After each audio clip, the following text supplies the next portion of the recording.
Damos início a mais um programa Anatomia do Poder, que vai ao ar nos lares brasileiros de todos os estados do Brasil e do Distrito Federal, para discutir há quase 12 anos o que é o poder público, privado, acadêmico, sindical, cultural, universitário, através daqueles que exercem o poder. Hoje eu tenho o privilégio, pela primeira vez de termos no nosso programa, do senador Moro. Eu tenho uma grande admiração por todos aqueles que, enfim, eh, foram magistrados na Justiça Federal. Participei de duas bancas examinadoras aqui no Tribunal Regional da Terceira Região e sei da dificuldade para se ter um juiz federal.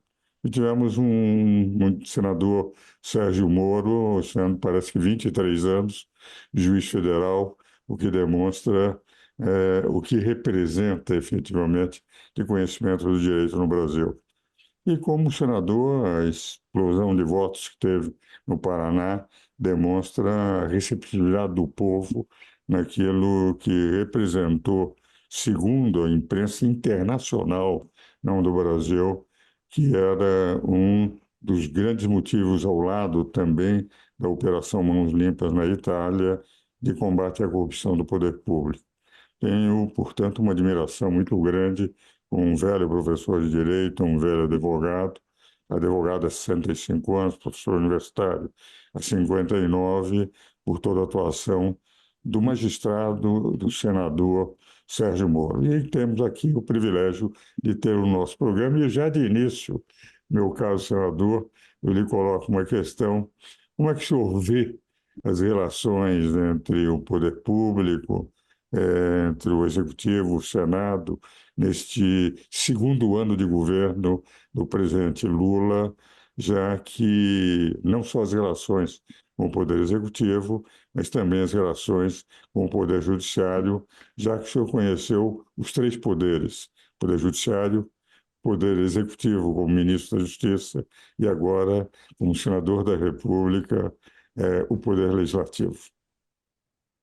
Professor, primeiro quero agradecer aqui o convite para esse programa e é uma honra estar falando com o professor, me permito chamá-lo assim, que sempre foi uma referência.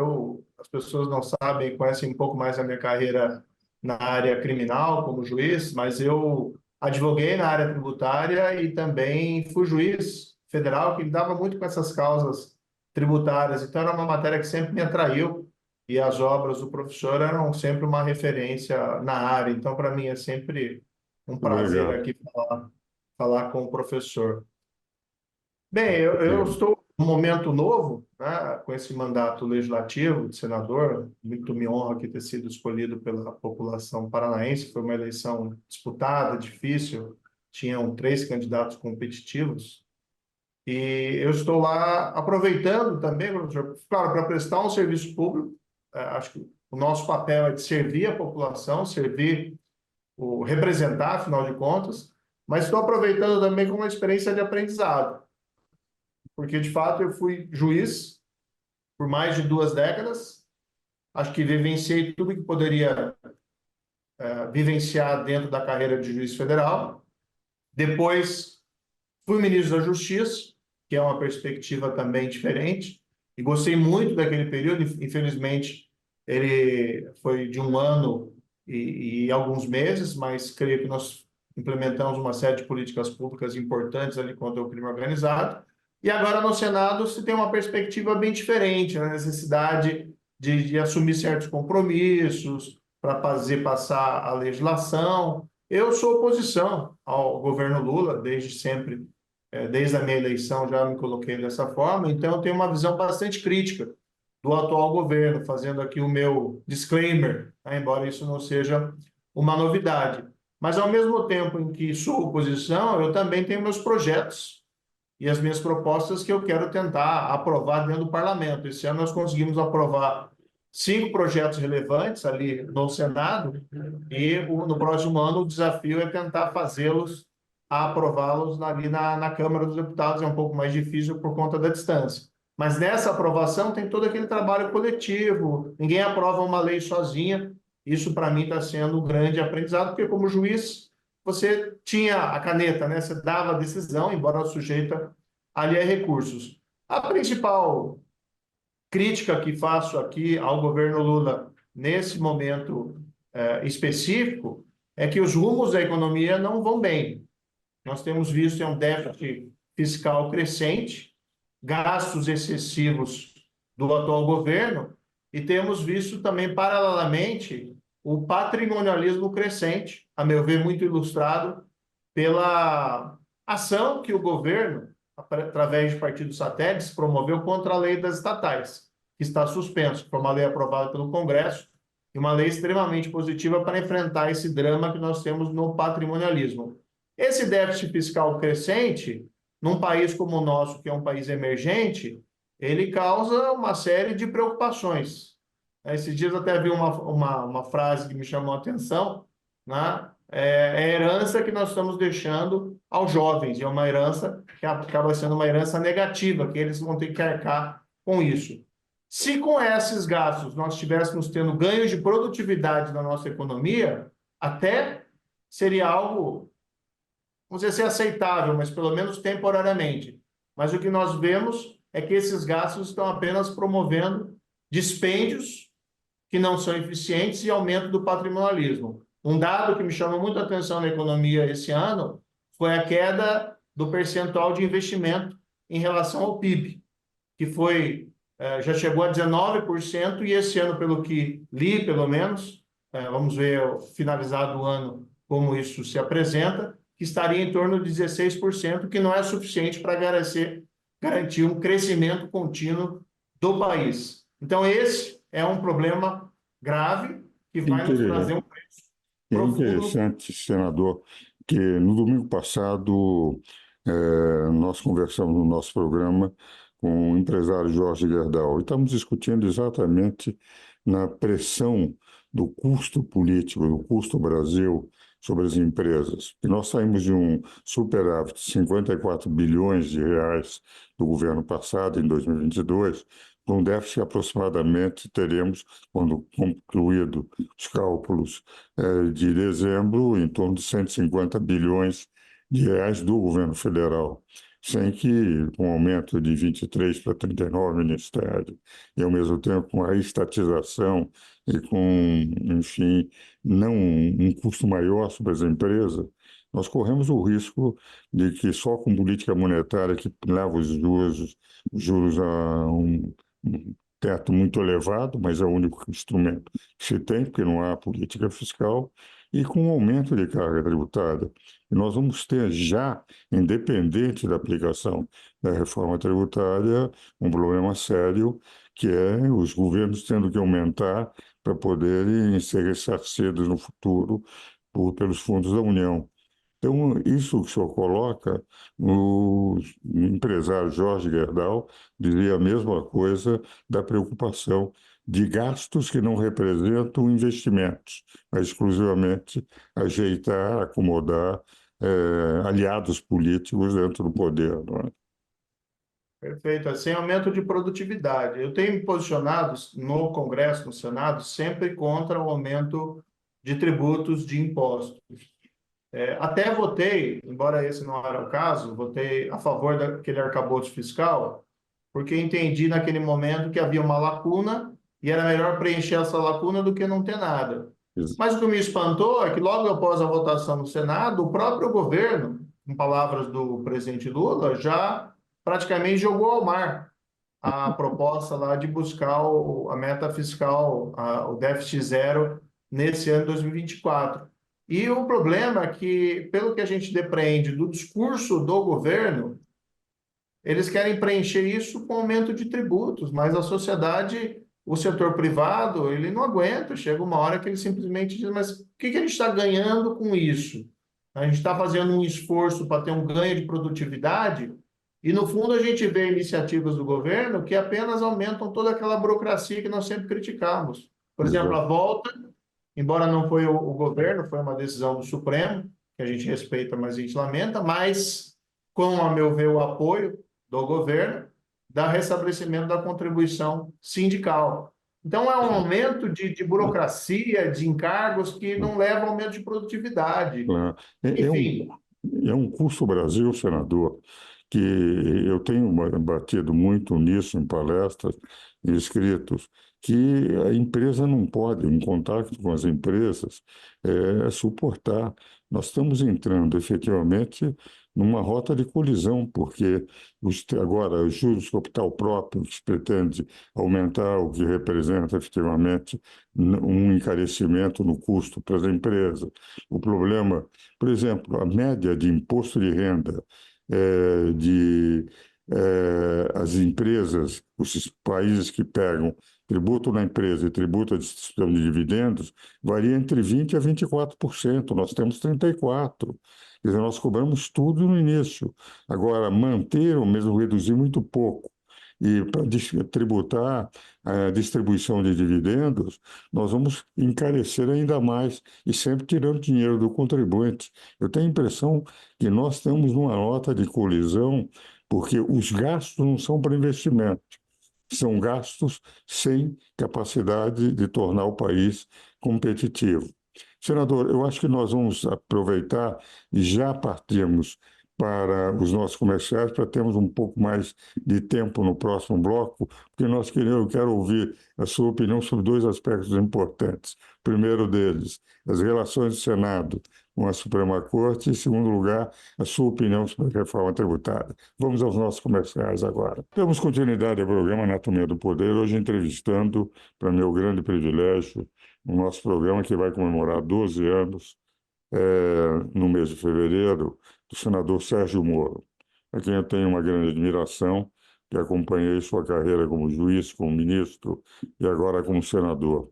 Como eu faço em todos os programas, eu ofereço um livro. Esse é um livro que saiu recentemente, Análise do Parlamentarismo Monárquico. Eu não sou parlamentarista monárquico, eu sou parlamentarista, mas analiso que dos 20 sistemas mais estáveis do mundo, 19 são parlamentaristas. Dos 19, 7 são monárquicos. E dos 7, 5 dos parlamentarismos monárquicos são mais estáveis do que os outros, que é a Suécia, a Noruega, a Dinamarca, a Bélgica, entende? Então, na próxima, e a Dinamarca também, o que representa, eu faço uma análise da estabilidade do sistema parlamentar, eu sempre fui parlamentarista, analisando, não sendo monárquico, porque eu entendo que teria que ter toda uma outra tradição, e aí teríamos que enfrentar outro tipo de problemas. Mas mostro que nesses países, Dinamarca, Bélgica, Suécia, Noruega, isso tem funcionado muito bem, não é? Meu caro senador, então esse livro vai ser enviado amanhã para o senhor. obrigado. Mas, Eu senador, sou eu um fã do queria. parlamentarismo também. A gente tem que lembrar que não estou dizendo que defendo o parlamentarismo para o Brasil. Existem as nuances, mas os parlamentos eles foram as casas nas quais foram construídas as liberdades fundamentais, né? A Inglaterra, por exemplo, lá na Revolução Gloriosa, com as limitações do poder do rei, então, né, absolutista, foi ali que foram criados direitos que muitas vezes depois foram copiados por outros países, muitas vezes não necessariamente trazendo o modelo político, né? Mas nós temos que reconhecer a importância dos parlamentos na construção das democracias ocidentais e dos nossos valores fundamentais. Não, e, inclusive, se nós verificamos nesse livro do Lee Hart, da Universidade Yale, Democracy, ele acrescenta o seguinte: 19 democracias que ele inquieta, que são parlamentaristas, e a única presidencialista bem-sucedida é da Inglaterra, é dos Estados Unidos. E dos Estados Unidos, se nós analisarmos, quando essa Revolução de 1688, 89, na Inglaterra, que criou o parlamentarismo, a dinastia de Orange, eles criaram de rigor dois partidos. Se nós pegarmos os Estados Unidos, nós temos um presidencialismo com dois partidos, que é o Sim. trabalhista, e os democratas, os republicanos, os trabalhistas e os conservadores. Quer dizer, até o sistema mais estável presidencialista é um sistema que tem muito daquela herança britânica da Revolução da dinastia de Orange, não é? Mas, senador, aproveitando aí os seus conhecimentos, inclusive também de política, a sua cultura geral, eu queria colocar dois problemas que o senhor teria até o fim do programa para expor. O primeiro deles é como é que o senhor está vendo a reforma tributária com um texto constitucional 3 vezes superior em matéria tributária ao texto constitucional atual? E como é que o senhor está vendo essa tensão de relações entre o Senado, principalmente, e o Congresso? Porque o Senado, a meu ver, é a Suprema Corte do Brasil, que é a única corte que pode julgar os ministros do Supremo Tribunal Federal. É o Senado Federal, isso tem, portanto, poder maior de julgar os presidentes da República e julgar os ministros da Suprema Corte. É, essa tensão, já que o artigo 49, inciso 11 da Constituição, declara que é competência exclusiva do Congresso Nacional. Entende? Eu não faço distinção entre interpretação exclusiva privativa, muitos fazem, aqueles que podem delegar ou não, eu não faço. Eu entendo que é aquela que pertence a um determinado poder exclusivo daquele poder, ele pode delegar ou não conforme a sua competência, de zelar. Quem tem que zelar é o Congresso, não é o Supremo que tem que zelar por uma invasão de competência do Supremo dentro da atuação do Congresso Nacional. Então, eu queria saber como o senhor vê esse atual momento das relações no sentido de preservação da competência do Congresso Nacional e a reforma tributária. Tempo integral até o fim para o senhor. Não, perfeito. Olha, sobre os tributos, eu acabei até falando um pouco na parte anterior. No fundo, existem duas concepções de mundo hoje que não tem que ser vistas, são antagônicas, são opostas, mas não precisam ser necessariamente inimigas. O governo atual tem uma concepção de desenvolvimento baseado no Estado. Eu, particularmente, acredito no indivíduo, na sociedade, na pujança do setor privado. Então, nós temos que construir condições econômicas para esse desenvolvimento por investimento privado, que nós estamos bem longe de ter no momento. Eu votei contra a reforma tributária, professor, com dor no coração, porque eu sei da importância de uma reforma tributária que simplifique o atual sistema, que é extremamente oneroso do ponto de vista operacional para as empresas e acaba refletindo, claro, no contribuinte final, mas igualmente também porque gera uma série de distorções, como a guerra fiscal, enfim, e alocações de investimento muitas vezes baseadas nessas distorções. No entanto, o que foi apresentado é um texto muito amplo, me pareceu confuso, que não é simplificador, e vem embutido um risco de aumento da carga tributária. Para mim, isso ficou muito nítido quando houve a recusa por parte da base do governo de se estabelecer uma alíquota máxima para o CBS e o IBS, que era uma pauta que nós tínhamos ali na oposição. Então, votei contra, espero, para o bem do Brasil, que eu estivesse errado, que eu esteja errado nessa votação, espero que se possa resolver os problemas na regulação e vou trabalhar para isso, mas eu acabei me posicionando contra e eu não sei se esse é o melhor caminho para nós retomarmos o crescimento econômico do Brasil baseado na produtividade do setor privado. O outro tema é um tema um pouco delicado que nós temos que tratar sem as paixões, para que não fique parecendo uma briga do Senado com uma briga com o Supremo Tribunal Federal. A gente tem que respeitar as instituições, tem que respeitar a magistratura. Mas existe um movimento no Senado, encabeçado inclusive pelo próprio presidente lá, Rodrigo Pacheco, que refletiu nessa aprovação da PEC 8, né, de 2021, que, em primeiro momento, visa diminuir a incidência dessas decisões monocráticas. Olha, eu fui juiz, 22 anos. Eu exerci a minha jurisdição em casos difíceis. Agora, admitir que um ministro do Supremo possa simplesmente rever uma decisão do Congresso, colegiada, por uma liminar, que não seja submetida ao plenário por um tempo indefinido, a meu ver, é algo ruim para a democracia. E dois, não existe equivalente, pelo menos não conheço equivalente no mundo, não é assim nos Estados Unidos, essa possibilidade nós não podemos vulgarizar. E o grande ponto é o seguinte, não é que o senador é melhor que o ministro, ou o ministro é melhor que o senador, ou que o deputado. é que o deputado e o senador, nós estamos sujeitos a uma reaprovação periódica pelos nossos representados, enquanto que os juízes, magistrados, não têm essa mesma legitimidade no sentido de serem submetidos a essas decisões. Eu lembro de uma frase, para mim, que é lapidar, de um juiz da Suprema Corte norte-americana, que foi Robert Jackson, lá do primeira metade do século passado. Ele dizia o seguinte: nós estamos sempre certos, se referindo à Suprema Corte, porque damos a última palavra. Mas nós não damos a última palavra porque estamos sempre certos. Que era um exercício de humildade e um clamor à autorrestrição. Não acho que tem nesse projeto nenhuma ofensa, nenhuma agressão ao Supremo, mas apenas ali uma melhor regulação dessa matéria, dentro das atribuições normais de qualquer parlamento. Porque existe, sim, a necessidade de ter um equilíbrio entre os poderes. O senhor não acha, ministro ou senador, o seguinte, que o artigo 97 da Constituição, quando declara que para uma das leis ser declarada inconstitucional, eu preciso da maioria absoluta. Se eu tiver 5 votos favoráveis e 4 contra uma matéria de constitucionalidade, a lei não pode ser considerada inconstitucional porque não tem a maioria absoluta do tribunal. É o que está no artigo 97.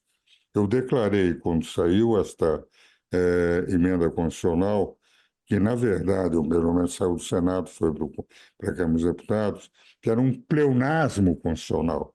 Então, vocês reiteraram o que já estava no artigo 97 da Constituição. Porque se eu não posso, sem maioria absoluta, ter a declaração de inconstitucionalidade, como é que eu posso ter a suspensão, que pode durar 10 anos, 20 anos, por um único ministro? Os senhores reiteraram o princípio, tornando mais claro o que já estava em 97. Pelo menos foi o que eu tenho interpretado com Michel Temer, que demos uma palestra juntos, discutindo exatamente esse aspecto. A meu ver, é uma consequência lógica. E veja, às vezes pode ter alguma lei com a qual nós não concordemos. Então, de repente, tem uma decisão de um ministro suspendendo a vigência da lei e todo mundo acha ótimo. Aí, de repente, tem uma lei que nós concordamos e vem outro ministro dar uma decisão e aí desagrada aqueles que tinham ficado felizes antes. Então, você tem que ter um sistema, né? Tem que ter regras, tem que ter rules sobre essa jurisdição.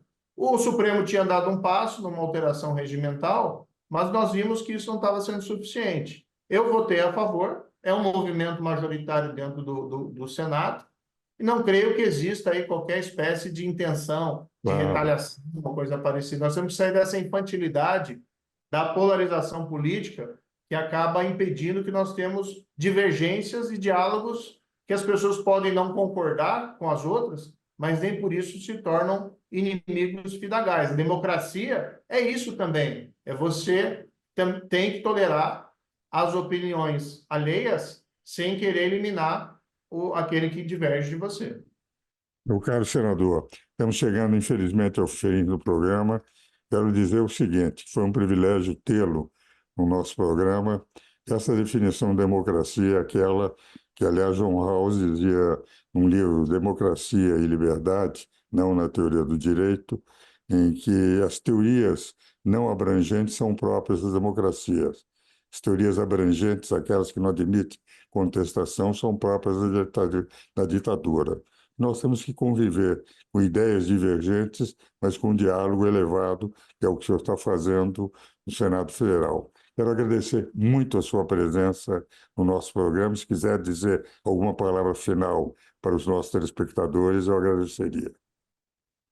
Eu agradeço mais uma vez o convite, fico muito honrado com uma discussão, né, de alto nível. E nós temos que ser presente, não é só o judiciário, que é o guardião das liberdades, é também o parlamento.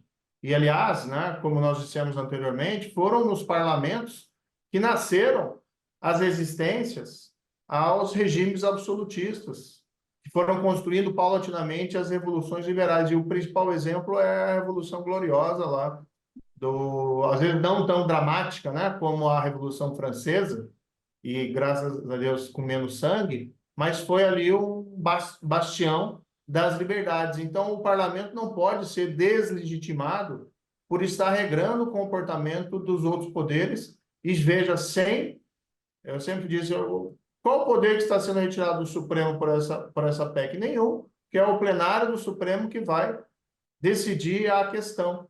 E existem outros temas que devem ser levados ao Senado, tem uma discussão sobre mandatos, seja contra ou a favor, mas é uma discussão legítima, que pode ser feita no parlamento, e todas as opiniões ali vão ser consideradas. Mas para mim foi uma grande honra, professor, poder revê-lo e participar do seu programa.